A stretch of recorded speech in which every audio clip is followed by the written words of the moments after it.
Man, this is Deion Dawkins, man, and you're listening to The Scoop on owlscoop.com. You already know.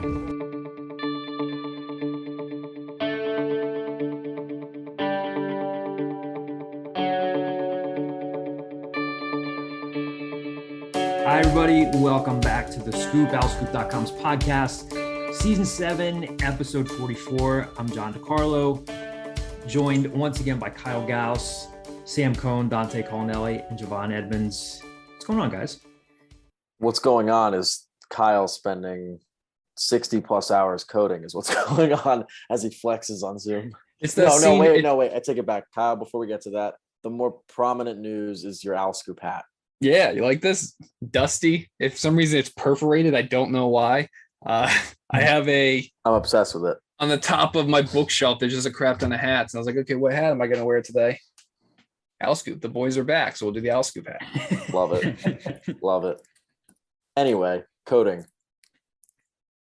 Yeah, I've been plugged in, man. It's like the scene in The Social Network when Andrew Garfield comes in and he's like getting ready to yell at Jesse Eisenberg and they're like, nah, man. He's like, he's plugged in. That's me. That's been me in my little coding mind. And then taking and then Meg smashed her computer. Meg, when I like show this to her, like she literally was just like, one, how much effort did you put into this? Two, how long before like you brag about this to somebody? And I was like, well, there's like 8 people in the world that are going to care about this. So let's find out. But yeah, so for those that aren't in the know, I took my Temple Sports database and I turned it into an app, which now I can carry in my pocket and I can go around and I can do everything I could do before without having to be in front of a computer or rely on Dropbox's terrible user interface. So it's good. A good couple days. Wildly impressive. That's why Kyle has every important Temple football and basketball stat that you need to know. It is for sale to the highest bidder.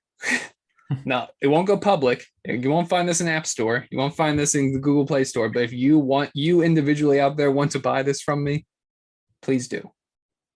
Please just put me out of my misery with it. Take it away from me. What if Sam, Dante, and Javon and I collectively catfish you and say, meet us at a certain point to talk about this app? I'm a married man. I don't think I'd fall for a catfish. Not a cat. You're honeypotting me? Is that what do you call trying to scam somebody in a non-dating type of way? Is that not a catfish? Is it catfishing? Catfishing is like you misrepresenting who you are, like lying. Right. Lying about what we would be doing to lead you to otherwise it's just make a lot of money off. Like you're just scamming me.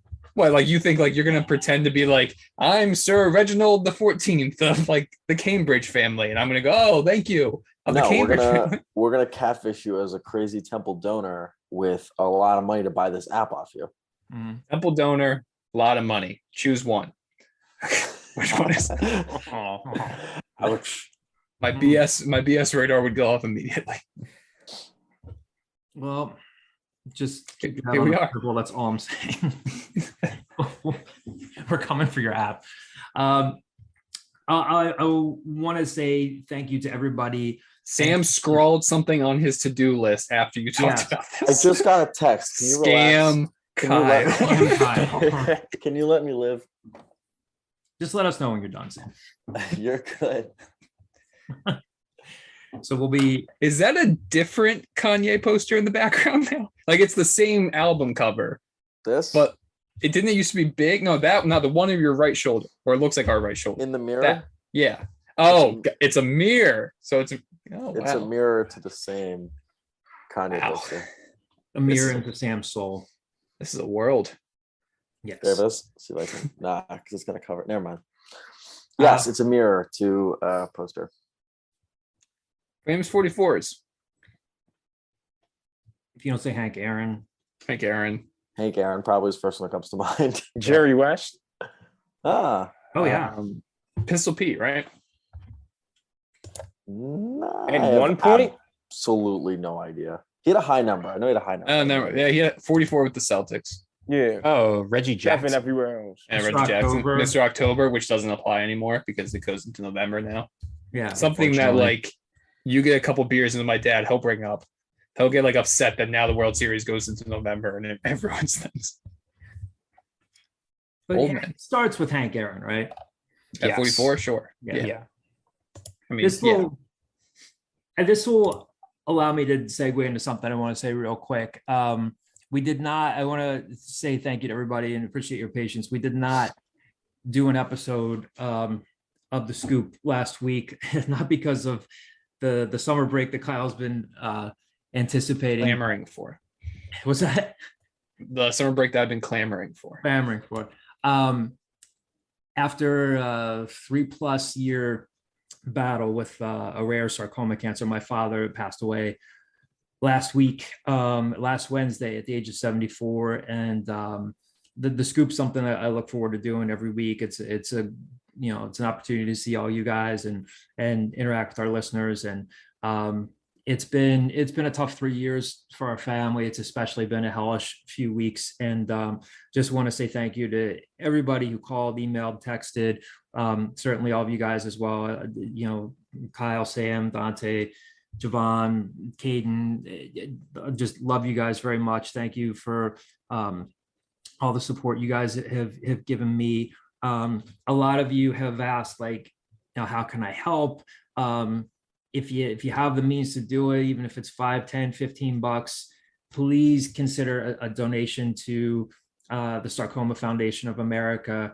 If you go to curesarcoma.org, you can donate there. There are lots of different kinds of sarcoma cancers. The kind that my dad got is unfortunately a rare type. Only 2% of the population gets it, which just makes me even more frustrated and angry and sad. But he was a wonderful, wonderful guy, wonderful human being, very unselfish, very quirky. Kyle knows that. And I appreciate one of our listeners has a mailbag question about my dad. So we'll talk about him a little bit later in the show. But I love him. I miss him. Every cliche in the world that could possibly applies in this situation. I'm glad he's no longer suffering, but I just can't believe he's not around anymore. But the funeral was yesterday, and Kyle, Sam, thanks for being there, guys. I love you. Javon, I know you told me you had a loss in your family too. I believe you said it was your grandmother's cousin. Yeah. Yeah, I'm so sorry, buddy. And she passed away of cancer too, right? Yep.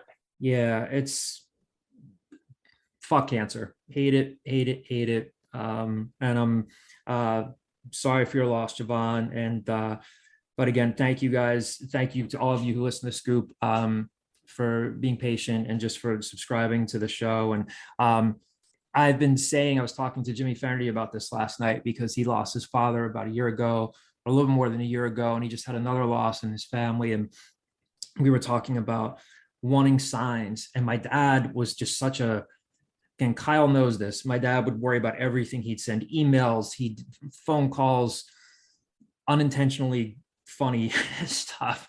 And he was just such a presence. And I can't imagine not getting another phone call from him. And, people look for signs if you believe in that stuff. And I haven't received any signs yet, and my wife felt like she felt a couple here. And then we just, not long ago, we were grabbing lunch at the Landing where Kyle, I think you'd gone there a few weeks ago or a month ago with Meg and Jordan. And you go there and it's in Ballakimwood, and you take a number to your table, and that's where they find you and drop off your food. And we got number 44, and Chelsea was like, oh, that's supposed to symbolize angels being around you. And we grabbed number 44, and then today is the 44th episode of season 7. Some people might think I'm nuts. Hey, I'll take it. It's a little sign from my dad. So I had to explain to him multiple times what a podcast was. He didn't know what Owl Scoop was, and read it and read articles and would ask about you guys. And but just wanted to pay tribute to him. Miss him terribly, and we'll talk about him a little bit later in the mailbag, because like I said, somebody was kind enough to ask a mailbag question about him. So but thank you guys for just, again, being patient. We appreciate your support. There's no good way to segue out of this, so but I will tell you that, again, we're looking back. I'm looking forward to getting back in the swing of things, and got a lot to talk about: football recruiting, basketball recruiting, mailbag stuff. We'll talk about Nate Pierre-Louis, who is having a good summer, in the summer league with the Lakers and has been putting up some numbers with their G League team. But since we last recorded a couple of weeks ago, Temple has added 2 more verbal commitments in Cole Skinner from Point Pleasant Borough High School, an offensive lineman, 2 offensive linemen, then Luke Watson from, what's the high school in Delaware? St. George. St. Mark's. Wrong St. Mark's. St. Yeah. George is one too, right? Maybe. Wait, what'd you say? St. George is what? Is St. George a high school as well? Sure. Yeah. St. George's, Delaware is an unincorporated. No. Yeah, That's not what I was thinking of. All right, There's one in Middletown, Delaware, St. George. There we go. There we go. Look at me. But Cole Skinner was down to, I think Temple was always kind of leading for his services, but Coastal Carolina was in there at the end. He officialed to Temple and then took an official visit to Coastal, but had the chance to catch up with him, talk to him about why he committed to Temple. So that brings Temple to 1, 2, 3, 4, 5, 6, 7, 8, 9. What are they up to? 12 verbals now? 3, 4, 5, 6, 7, 8, 9, 13? Why can I not count?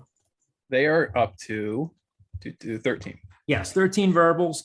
Little bit of a dead period right now. The coaches are on vacation, not on the recruiting trail. But again, we've said this before. I mean, it sounds cliche.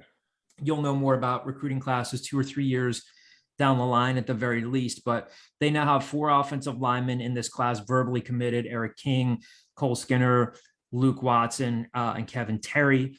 And we'll play a clip here for you from Cole Skinner. Again, a guy who has a pretty cool story, almost considered quitting the game a couple of years ago during a sophomore season. He had a back injury, and he credits his trainer for getting him back into the game. And now he's up to 6'5", 300 pounds, plays right tackle at Point Pleasant Borough, but he's told me that he'll likely move inside to play guard once he gets to Temple. So I had a chance to catch up with him, I guess probably almost a couple of weeks ago now, when he verbally announced his decision on July 4th. But here's Cole Skinner talking to me about why he decided to commit to Temple. And there were a few different reasons, but here you'll hear him talking about how Adam Klein played a role in his decision to commit to Temple.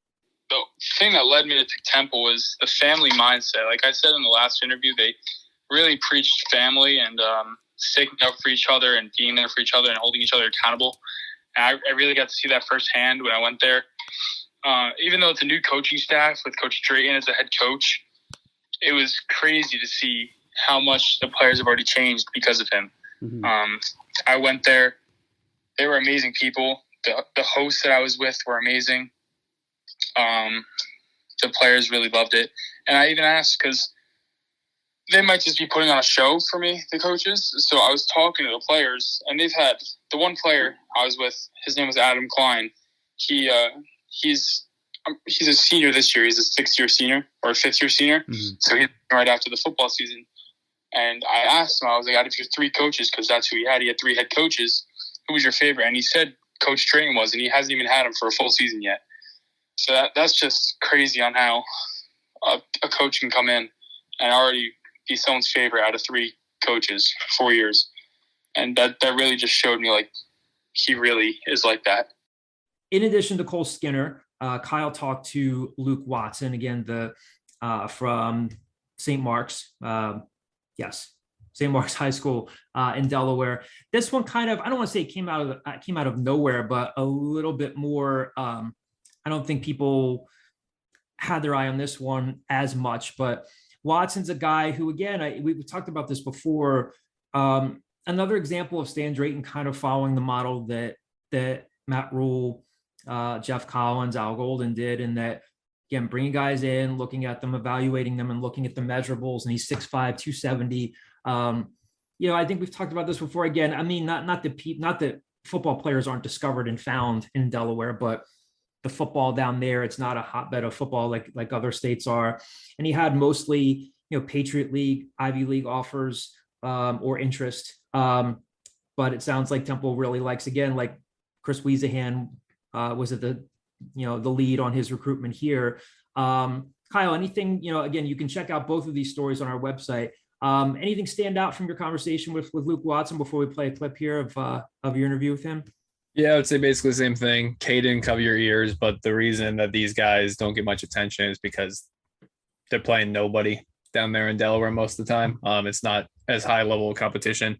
I mean, I think it's a very similar situation to Cole Skinner, where it's a guy that could stay on the outside, plays. He was an all-state defensive lineman and offensive lineman, could stay on the outside, could move inside. Feels like a lot of this class outside, maybe Kevin Terry, are going to end up being inside guys. We'll have to see if Watson pans out. And from what I can tell, despite going to the same high school and having the same last name, he is not related to Steve Watson, the Temple wide receiver that was a 1,000-yard receiver for the Broncos in the 80s. So yeah, very nice guy, like most of the kids that we interview and raved about Chris Weezan.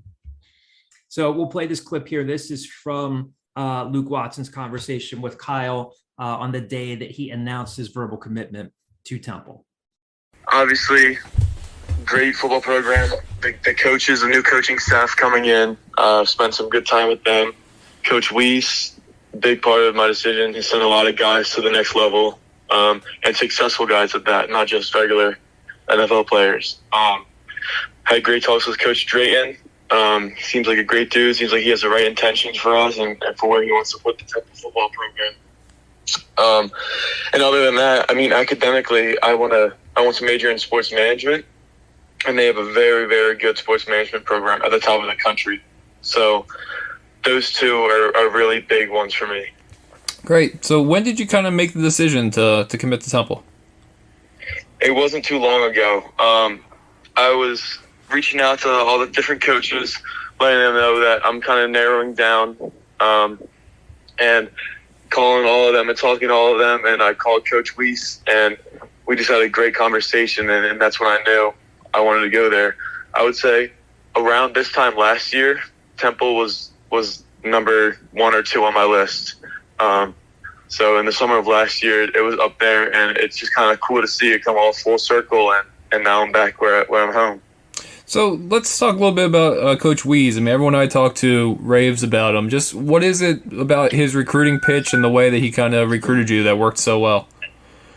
Yeah, he just tells you the straight facts. He has the resume to go for it. He builds off of that. Great players, great coach, and not even what like I talked with him. Other coaches across different schools across the country say how good of a coach he is.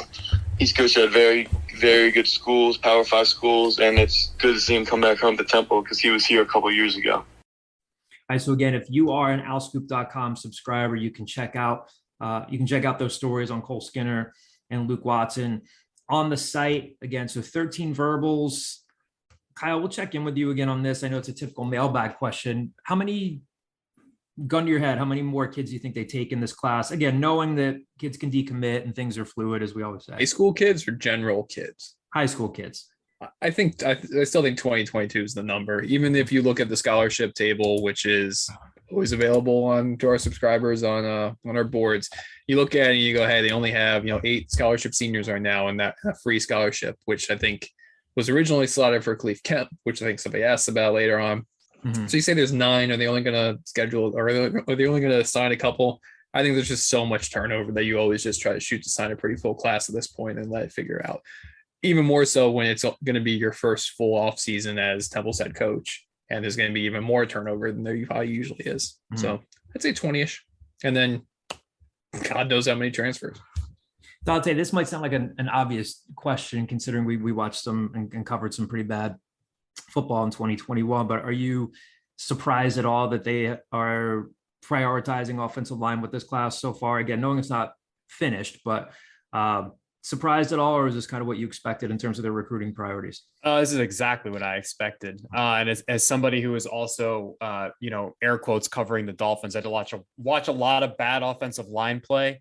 And honestly, like Temple investing this much, I mean, they had to do it. I mean, I think just from not only like a talent perspective, but also like there are guys that are going to leave that line. I mean, Adam Klein's played like every position and he's going to be out of eligibility soon.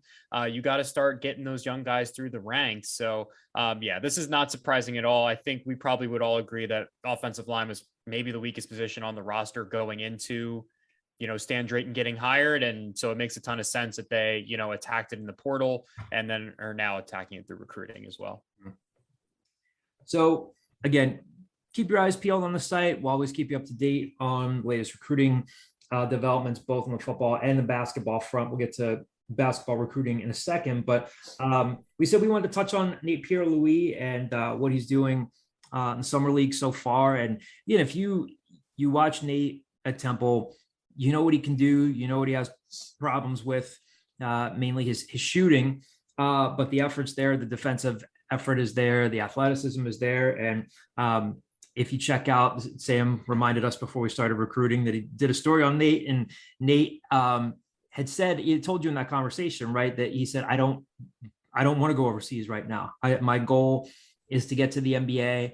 So Kendrick Perkins gave him a shout out, and he's playing well so far in summer league, and we'll see if he gets a camp invite. It'll be meaningful for Nate, of course, to get to the NBA, but meaningful for Temple, since, as Kyle pointed out, they haven't had a player from the program playing an NBA game since Lavoy Allen. It's been way too long. So what do you guys make of this in terms of, how he's playing? Javon, you've been watching a lot of summer league ball, right?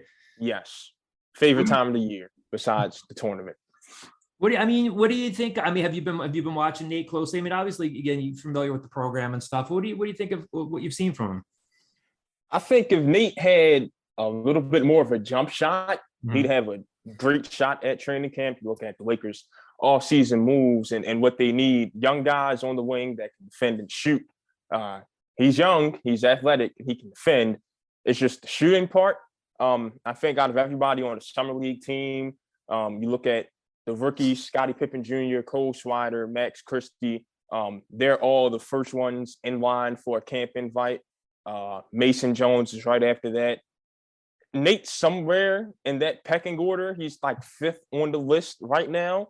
I think it'd be a different story if he were a point guard more than a shooting guard, because then we see the Lakers aren't too concerned with shooting at the point guard. They've gone from Rondo to Dennis Schroeder to Russell Westbrook. So as long as you can dribble and defend, they're fine with you at the one. But Nate's more of a off the ball guy, which hurts him at the moment.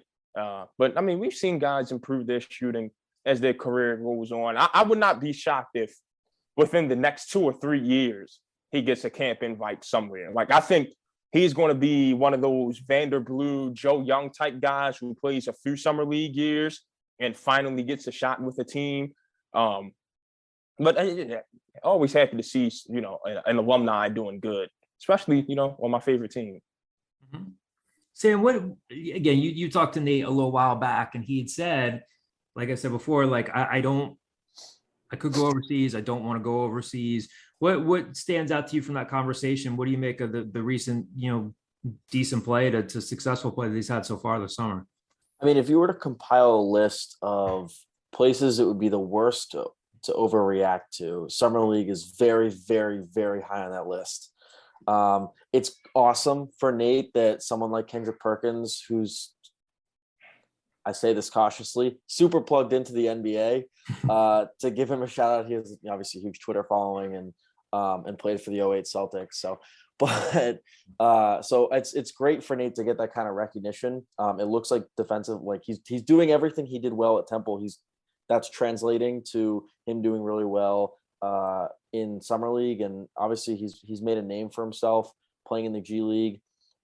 In terms of my conversation with him, like it's now 2 years ago, he said overseas wasn't really an option for him. He didn't want to go overseas. He wanted to put everything into making things happen at the NBA level, and he feels he's an NBA player. I think it's worth noting that was 2020. So his first time around really testing the draft, he didn't get any in-person workouts.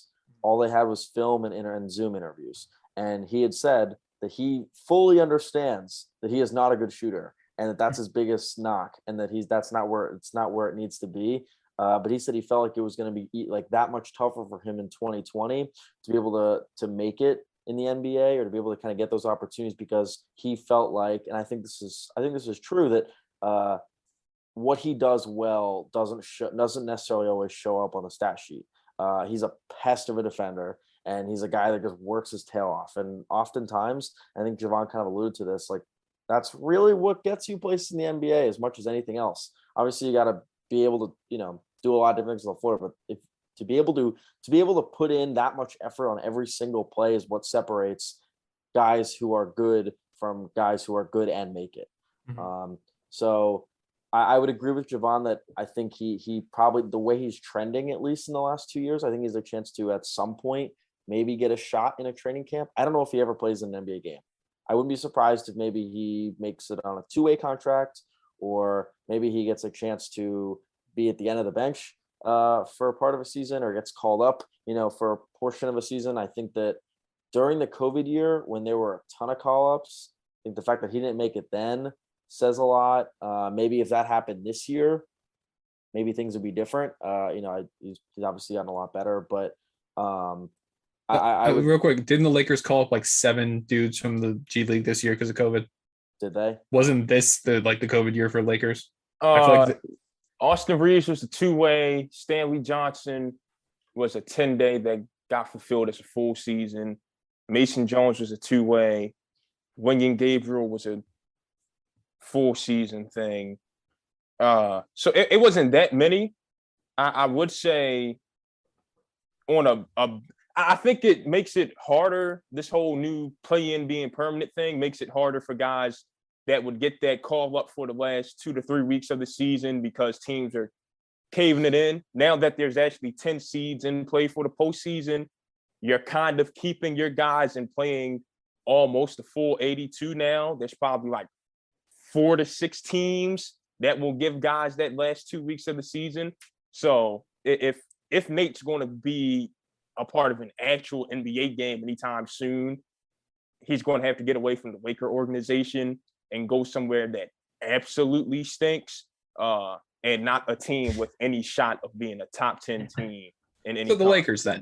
So they called up 6 dudes from the G League in the span of 5.5 weeks this year. So that's probably what I'm thinking of. There was like that stretch where they were just I thought it was the year before. It was a turnstile between November 16th of 2021, December 31st. They called up 6 dudes. And I remember thinking at the time, like, if Nate doesn't get called up then, how could he ever get called up? How's he ever going to get called up? What's funny to me is everything that Javon just said about like where like the difference between him being in the G League and being in the NBA, like if he was a better shooter, he's better than that, is pretty much what everyone's been saying about Nate Pierre-Louis since like 2016. Like when people have been like, oh, if he had a jump shot, he would have gone to Kentucky. He would have gone to like a Tennessee. Like he would have gone to a higher level if he had that in his game, but he didn't. And to play a little bit of devil's advocate, I'll echo everything that Javon said, where I'm rooting for him. It's good when a Temple guy like this gets that spotlight and all those things hope out. It really just feels like they almost copy and pasted Nate Pierre-Louis like 2 years further in. Like, yeah, you're 2 years more mature physically. You're 2 years better at basketball, but everything that you're still kind of struggling with, you're still kind of struggling with. Mm-hmm. So yeah, I would have expected maybe his shooting got a little bit better over the last 2 years, but it doesn't seem like it has. I think at the end of the day,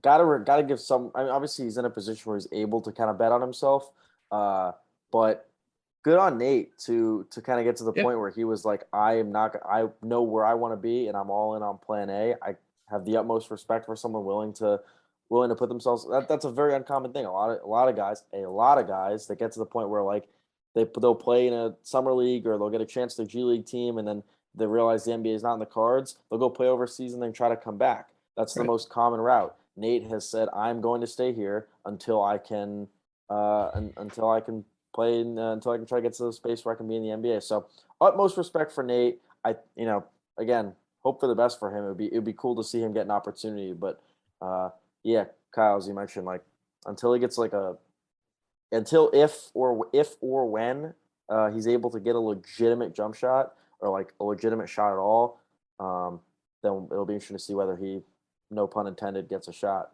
Yeah, to play off both those things. I mean, obviously it's a completely different scenario, but there's some similarities. Like you see in the NBA, like even if you're an elite defender, Matisse Thybulle couldn't play in the playoffs because you're such liability offensively, and because you weren't vaccinated.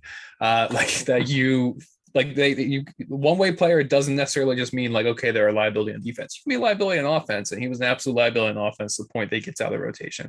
I will say to that other point about kind of choosing your own path, there's been a recent string of Temple guards and Temple players that have kind of, you assume they were going to do one thing and they did the other. I thought Cleve Wyatt was going to play overseas for 18 years. Yeah. Like I thought you would see 38-year-old Khalif Wyatt in Ireland just dropping 35 on some dude.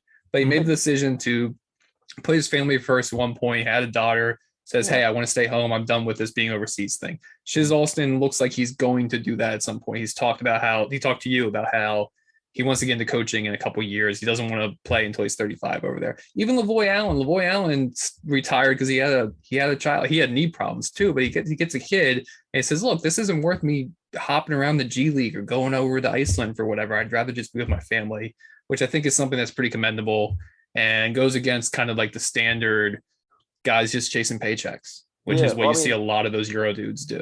Overseas is great to the point of like you do get paid to play basketball. You get paid to be assuming the checks come in. Yes. Yeah. You're getting paid to see the world. A lot of those guys are getting a lot of things for free. Yeah. Whatever that check looks like, it's like, you know, they're not paying for housing, they're not paying for a car, they're not paying for meals, but they're getting whatever that check is to go play overseas. But to be gone 10 months out of the year is really, really hard. And, you know, Khalif Wyatt played 9 years overseas, and then had a daughter a couple weeks ago. Shiz Alston, I think, has now played 2 years overseas, and he said that he wants to try to play in Italy next year and then make another run at the G League and kind of give it one last shot. But as you mentioned, Kyle wants to get coaching. So guys go through different experiences. Some are more comfortable with spending that time away. But, yeah, good on Nate for wanting to kind of stick around and chase his dreams. I will say, I feel like the Euro world appeals if you're like, I'm a 23-year-old single dude that's going over to these countries. Once you have family gets involved, it's like, I don't want to be here. Yeah, that's true. Nate is engaged. Right. There you go. All these guys. Go ahead, Javon. Go ahead. I will say one last thing. The good thing for Nate is he has pretty much locked up a spot in the G League for almost as long as he wants it. Like he put up a pretty good G League standards, 9 points. I want to say 6 rebounds, like great defense all around, and got his 3-point shot to 30%. Like the G League is all about development. They'll look at those numbers and say, we can work on the shot. He's earned himself at least 3-4 years in the G League to make things easier for him. So it's something to keep an eye on. He's a shot to be like played 6-7 years in the G League and then call it a career like that. He can be the G League's Crash Davis. Like it's like, oh, who's the G League's all-time leading scorer? Nate Pierre-Louis played 14 years there. I don't think he'd be the all-time leading scorer. Did they get the Crash Davis reference? No. Bull Durham. I've actually never seen Bull Durham. I know the movie, but I've never seen it. At the end, they talk about he goes on to set the minor league home run record. Spoiler. Oh, like you're gonna rush to go watch Bull Durham. Susan Sarandon's like 40 in that movie, and she's like 70 something now. Some interesting movies. Actually, what's his name's dead, right? The pitcher. No. Wait, Tim Robbins. Tim Robbins is very much alive. I don't know. I was gonna say, as soon as you said dead, I was like, Tim Robbins is alive. No, Tim Robbins is alive. Who am I thinking of? I don't know who you're thinking of. You're thinking of the pitcher from Major League? But he's alive too, right? Which pitcher from Major League? The old religious guy? Old guy. Or Charlie Sheen? No, Charlie Sheen's alive. Not Ricky Vaughn. Who's the guy? The guy who relies on all the old the really religious guy who does like Crisco on his thing. Yeah. I don't know. I don't even know the actor's resume. Or we just I know him as the guy from like standing around riffing on names we don't know. But yeah. So Kyle pointed this out in his article. And last night's win, getting back to some numbers, Nate started for the Lakers, finished with 10 points, 7 rebounds, an assist, and a steal in 13 minutes. Shot 5 of 6 from the field. And Kyle pointed out, like, his thing, at least, and again, I'd be lying if I said I've been watching his games because I haven't, but it sounds like a lot of his numbers are like finishing through contact, like going to the rim, which I think I would say even that might be a good thing that he's developed about his game, because I think he kind of, regressed a tad bit where that was concerned. At least when he came to Temple, it was like, yeah, all energy, all defense. He can finish around the rim. He can't shoot. We can see that he can't shoot. I don't even know that he was terrific in finishing around the rim in his last season. If he's made some progress there, then that's certainly good, because again, he's never going to be confused. Like Javon, I agree. Like they might be able to develop a shot a little bit more, but he's never he's never going to turn into Steph Curry or anything like that. But if he can finish better around the rim, that might give him a little bit of a better chance. And so moving along to another piece of basketball information here, getting back to recruiting. Temple recently offered Zion Stanford the first team All Catholic League selection from West Catholic. They had a great season. They tied for a share of the Philly Catholic League crown. Of course, Newman Gretty eventually won the Philly Catholic League, being Roman Catholic, right? Yes. And they got to the quarterfinal round of the 3A state tournament. But Zion Stanford, another guy who I think we talked about him on the last episode of The Scoop, but a guy, I imagine him as a guy that Aaron really likes, a tough, gritty guy who has just continued to get better and better and better. Averaged 14.8 points, 5.4 rebounds, 2.3 steals, 1.8 blocks per game, shot almost 60% from the field, a much improved defender. He has offers from St. Joe's, Drexel, is playing his AAU ball with Kalo Elite, had a good week recently down in South Carolina. Either, I think, Fordham and LaSalle either have offered him now or about to offer. But again, one of the best players in the city. So I talked to him for a story that you can read on the site about his Temple offer, about his recruitment. Again, so if you're an Owl Scoop subscriber, you can read that story. A few days earlier, I talked to his coach, West Catholic head coach Miguel Bocachica, and gave me a really good scan of Zion's game. Again, he's about 6'5", 195 or 190, like a small forward type, but it just keeps getting better and better. And I would say Temple probably has a very good shot of getting him. We'll see. Again, he told me that he's probably looking to commit before his senior season starts. But here is a clip of my conversation with Miguel Bocachica talking about Zion Stanford's game and just how he's come along as a player. And again, we'll play this clip for you. I've been describing him lately as he's a dog with skill. So first, the first thing you see is his body and how big and strong he looks. And then the next thing you see is, the skill, to be that big and to be that strong. Mm-hmm. He can do a little bit of everything. But he's a dog. He's a dog on both ends. For me, he's someone that, scores the ball a lot for us.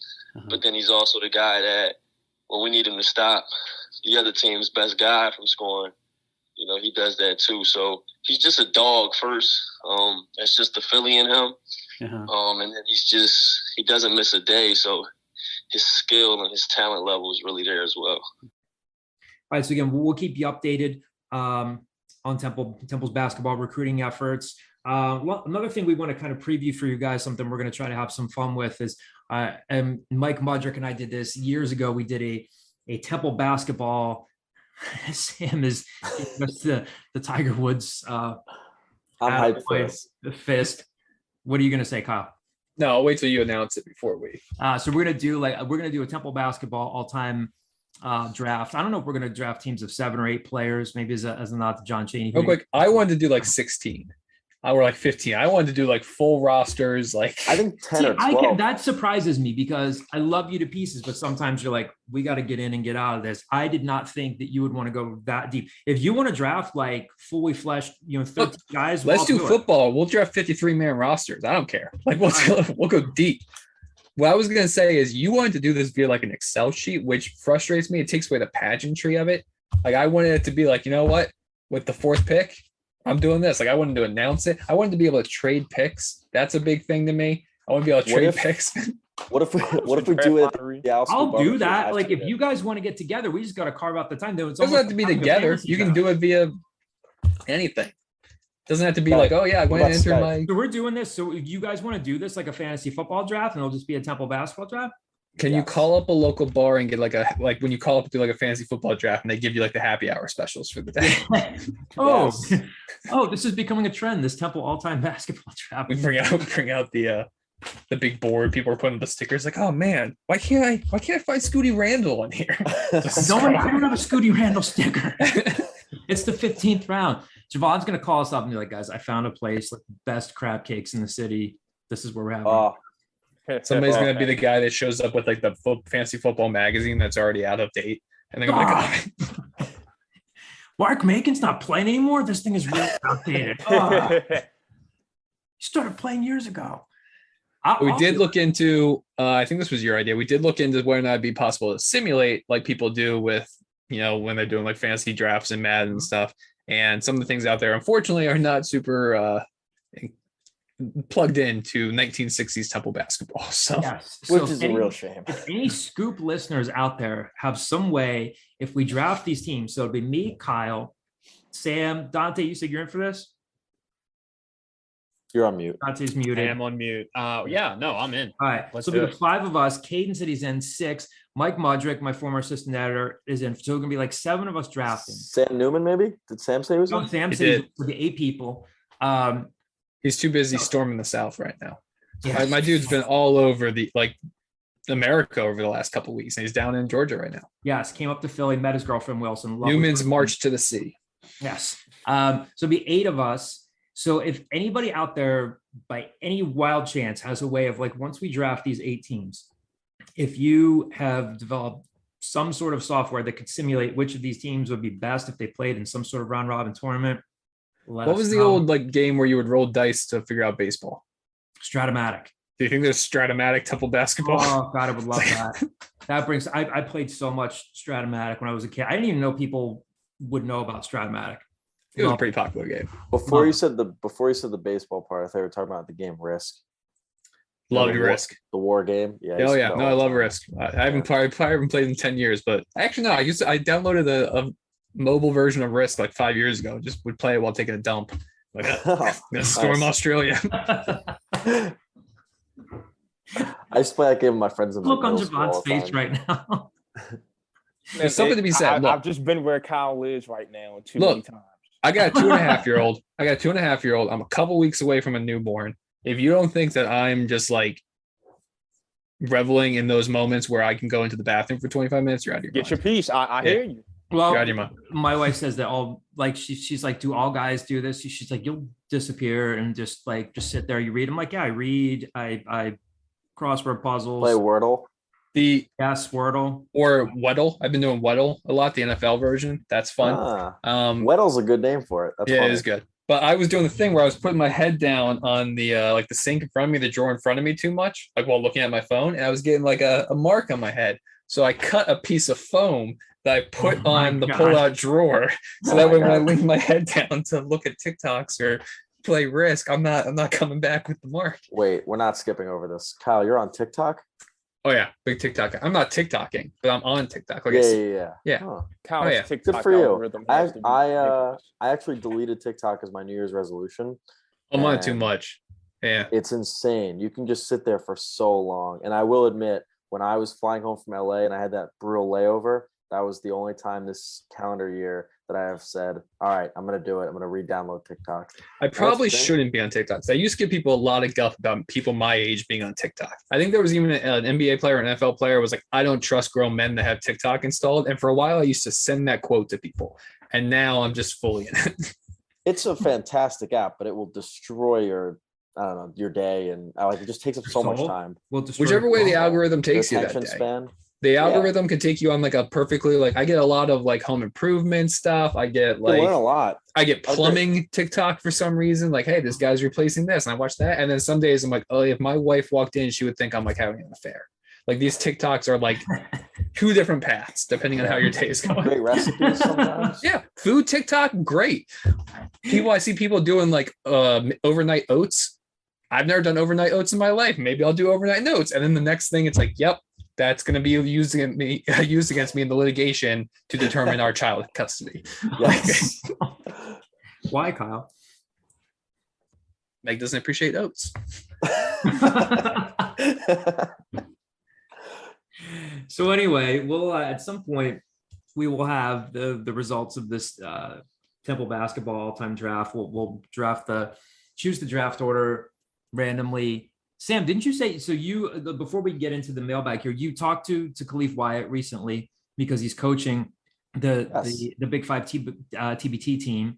This is a great story's not preview. out yet. Or did I miss the story? The last couple weeks been a blur. Is that story out yet? Is the in-car story out yet? No, No, So I look at filed me- it today. It's supposed Look to at go me up advancing tomorrow. content for you.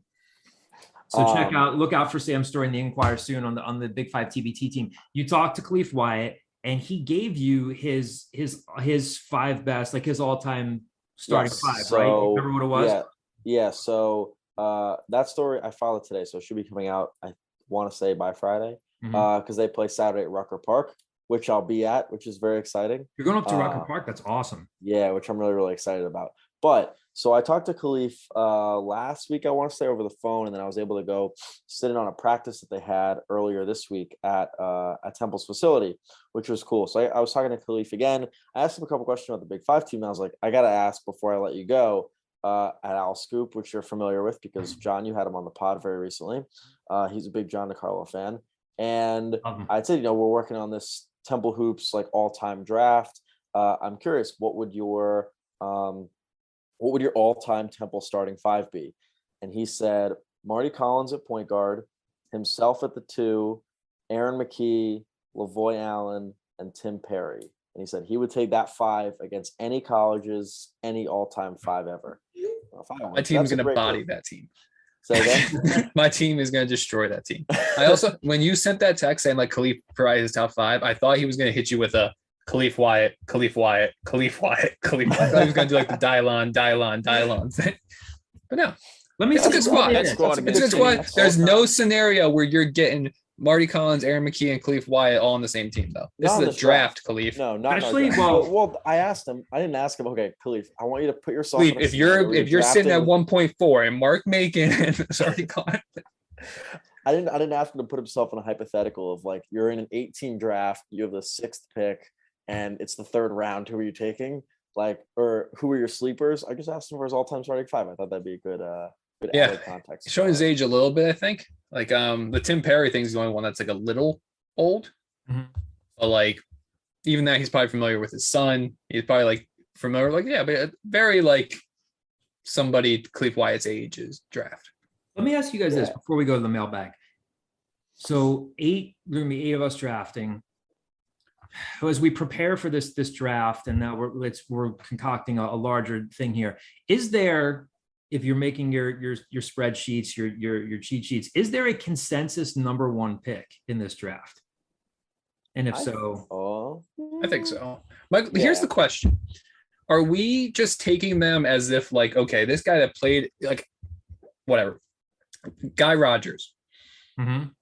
Are we just assuming that he can play in like 2022, or are we saying like, no? Well, you look at what Guy Rogers. Fast forward, like, does his game translate? Like, how are we viewing it? And we should have Sonny Hill. Basketball we watched, he would adapt to it. Yes, I hate that conversation. I'm just saying. This is what I wanted. He would adapt to it, but he didn't. But to what level? I'm conducting the orchestra right now. If you were great in one era, if you go watching the basketball of another era, you're going to be great in that era. That's inaccurate. If that's Bob inaccurate. Cousy was the revolutionary, inaccurate because the game still changes regardless. If you were able to get away with not being the most athletic or speedy guy in 1958 doing this, that does not mean just because you're able to get away with it in 1958 that you would translate and figure out how to be fast in 2022. If Bob Cousy had that type of innovation and created dribbling the way he did back then, and he grew up watching Kyrie Irving with me and Sam, the dude would go nuts. It applies to certain things, but not others. Like when Kyle says about like the athleticism part of it, and like to what Kyle said is true, but also like if Michael Jordan played now, he'd probably figure out how to shoot the 3 ball. Sure, like, there are different because ways you're to not look at adaptation. Because you're comparing shades. You're comparing shades of a relatively finished product when you're comparing 80s to 90s to 2010s to whatever. When you're comparing 1950s, 1960s, it's essentially a different game. Yeah. So I think it's a fair question to ask, like, is that going to project to 2022? Well, it depends on the players. Like the normal Joe Schmo, I'm not giving that benefit of the doubt to. But if there's a guy that's like an all-time great, I'm giving him that benefit. Yeah, I'm not questioning whether or not Michael Jordan would be able to play in 2022.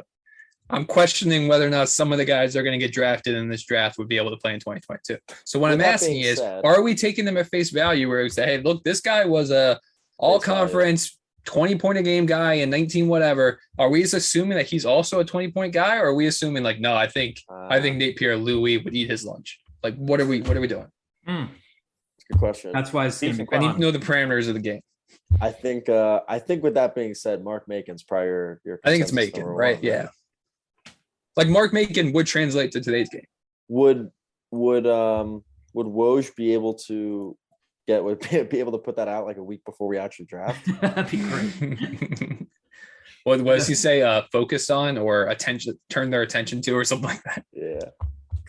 Team Gauss has turned their attention Team Gauss has to turned Mark its Macon attention with to the number Mark one pick. Macon.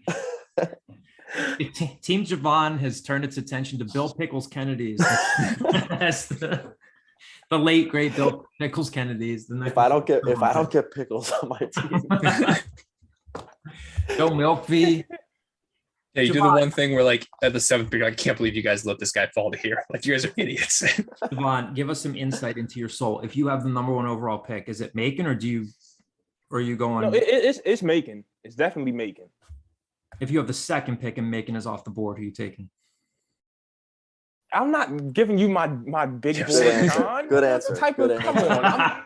I'm not Good some answer. goofball out here. I'm keeping my Javon's big boy. I'm the guy walking around with the cheat sheets before the draft. Also, are we factoring in NBA success or professional success? Because you look into like, okay, A. Jones, Aaron McKee, blah, blah. Bill Malkovy played 1 game and then became a dentist. Like, which I think gives him a lot of value. Yeah, look. I want my team to have great cleaning. smiles, great the guy saved lives. Yes, saved mouths, saved gum lines. That I think that. So I'm saying, like, does that put him behind, or even look? We'll use Mark Macon as an example. Was the 6th overall pick or whatever by the Nuggets, but then had a pretty lackluster NBA career. Does that go against him? Or I think it's a tiebreaker. Stay tuned. Like if you're struggling between 2 guys, all right, who had the better professional career? Who was the better dentist? But am I drafting for the Syracuse Warriors or Nationals, whatever, Syracuse Nationals, whatever, or am I drafting for Temple basketball? Temple. So, but are you drafting to play in the A10? No, I'm what was the one before the before the Atlantic? They were in like the who gives a crap the Eastern. Oh, the East, yeah, the Eastern League for a while. I'm all about that. I got big sideburns in this scenario. I'm wearing like a plaid suit. I'm just ripping darts the whole time, and I'm coaching this team. Platform boots. Yes. I mean, I think it's all what's most important to your front office. I think that's what's going to make this a great draft. So yeah, my team's all about marketing. We don't care about the actual wins. It's just who can put butts in seats. What does the Kyle Gauss war room look like before the night of the draft? It's either going to be like intense or it's going to be me Googling it as things happen. If you're putting butts in seats, Pickles Kennedy's probably the ads sell themselves. Like they write themselves. They figure all this thing out. We're out there. Like I'm also probably going to have like a joke pick at some point. Some guy that I just personally enjoyed as like a person or a name that might not actually panned out. Yeah. I'll probably take Marty Stahersky at some point because. Well, I mean, that's a Hall of Famer. The late Marty Stahersky. Yeah. He made the Hall of Fame. Yeah. And he's just got a great. What does your war room look like the night of the draft? And will your grandfather be there? Please tell me your grandfather's going to be there picking with you. If that is a request, I guarantee you he does not know one person in the history of Temple basketball. But he can read my pick for me. Yeah, sure. That'd be great. Oh, that'd be awesome. All right. I'm gonna make trades. Depends on how many drinks he's had in them. The first pick is for sale. Everything's on the table. For what? Like, what do you?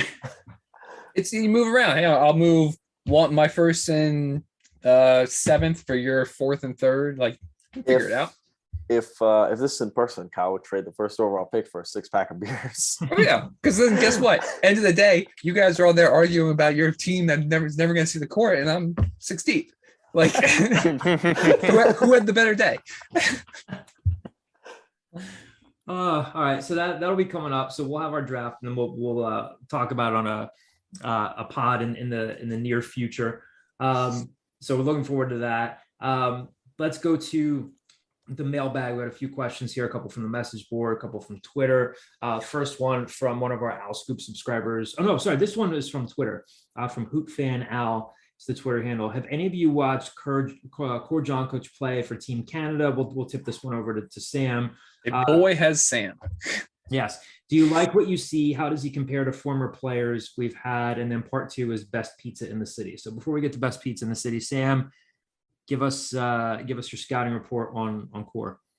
So I saw him play first game, and then I caught very little of his second game against Team USA. And from, I'll say, people I've talked to, and between watching a little bit of those two games, I think the biggest thing about Core is it takes him a sec to kind of ease into, especially kind of going to play for Team Canada and jumping into games quickly.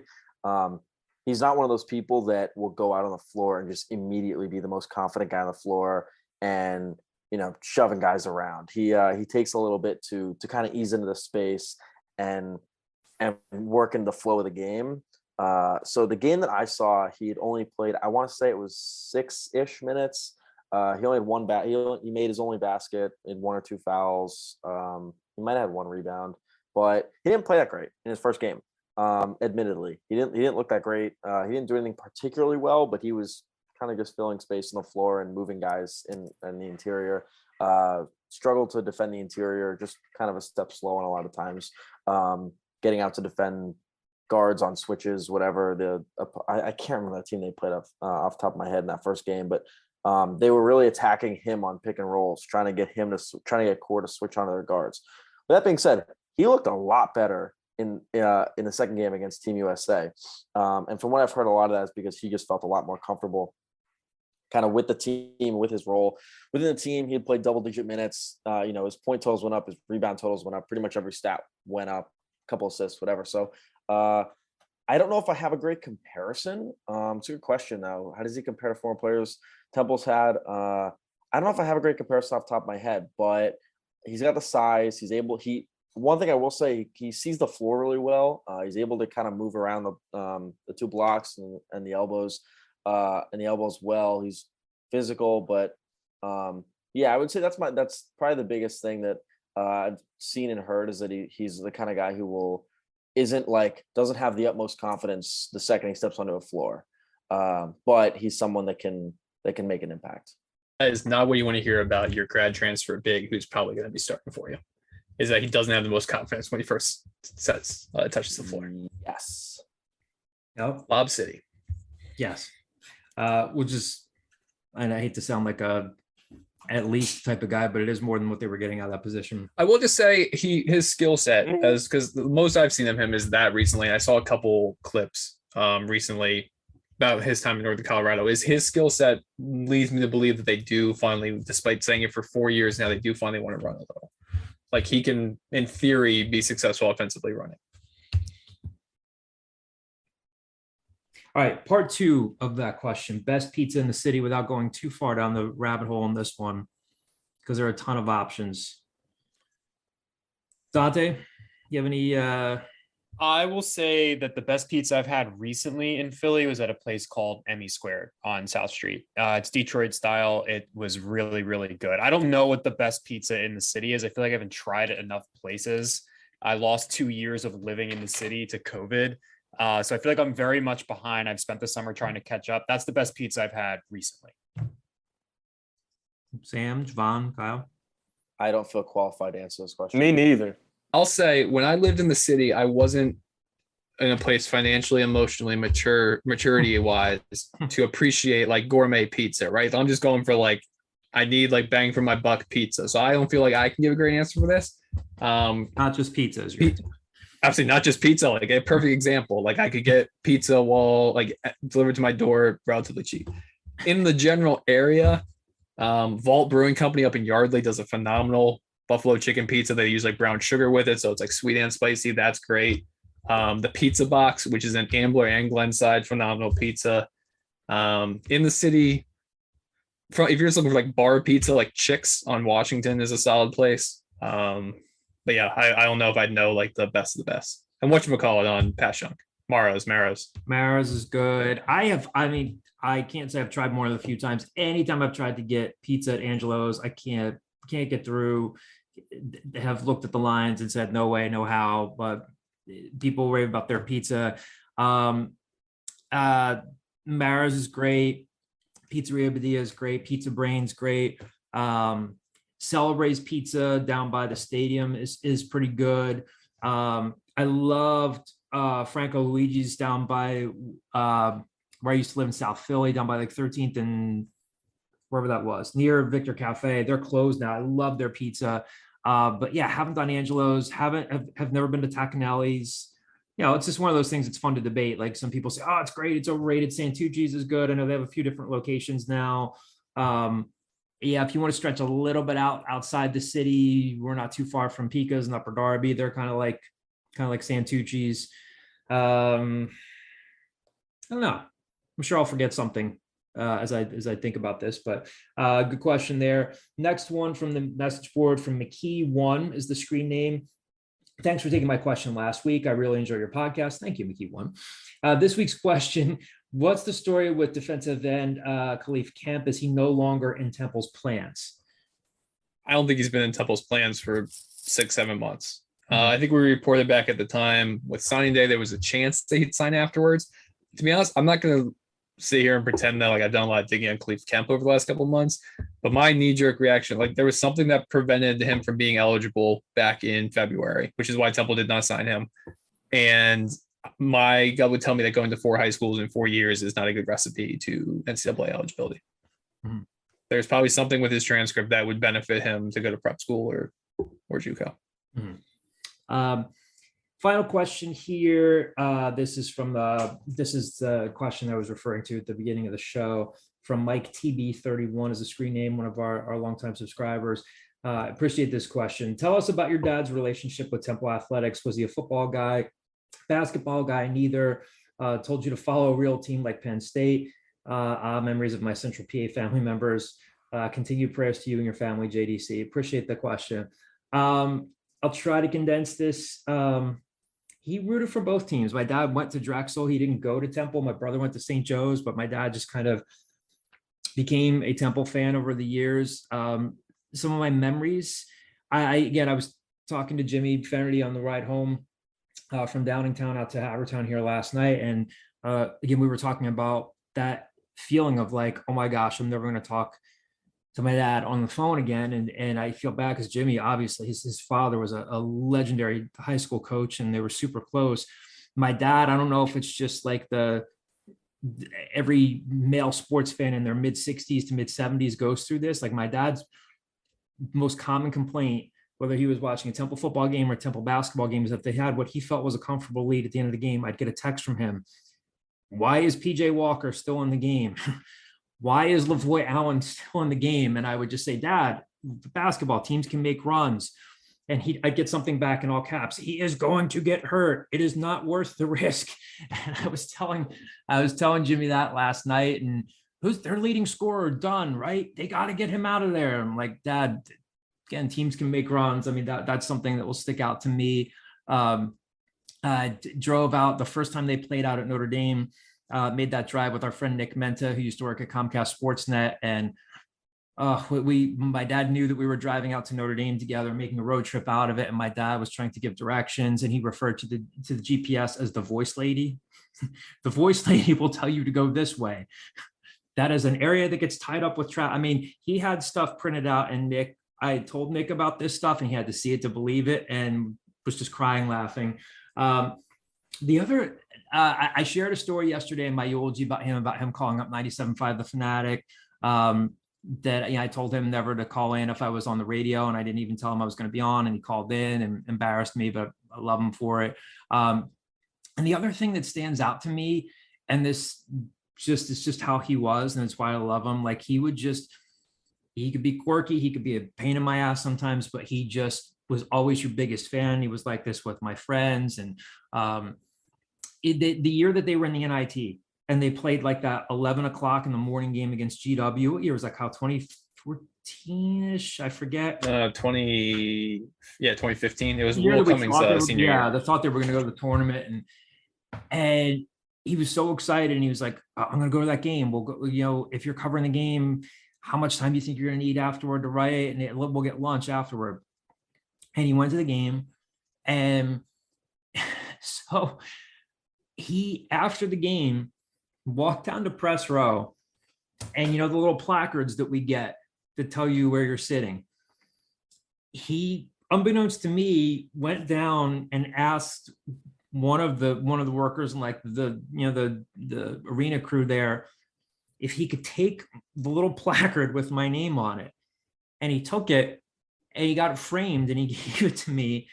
And my first reaction was like, oh, this is so nice and this is so sweet. And I thought that they actually try to like recycle them and use them, but for like an NIT game, and an NIT game on a Saturday, 11 a.m. game. And that was like a big deal to him. And I still have that framed upstairs because that, like in the grand scheme of things, no disrespect to that team always wants to go to the NCAA tournament. That team had aspirations to go to the tournament. They're in the NIT. My dad's main goal after that game was to go down and grab this thing and say, Johnny's going to like this. And he got it framed for me. So those are the things that stick out about him. He was great. I know he got a big kick out of Kyle. Kyle got the fat head on of me at the Phillies game, and he was like, I forgot about that. I kind of forgot about that. How's your buddy Kyle doing? He got a big kick out of that. And I forwarded you an email from him in 2013. I sent you like 30 minutes ago after they lost to Indiana in the NCAAs. And it's him, asking you like directions on like public transit and like where he would park. And then it's also him talking about like, heads up, we will not be discussing this game at Mom's. This is the most gut-wrenching game I've ever witnessed. And he increased the font to like 32, bolded it, underlined it. Like wait. It's a wild email. Wait.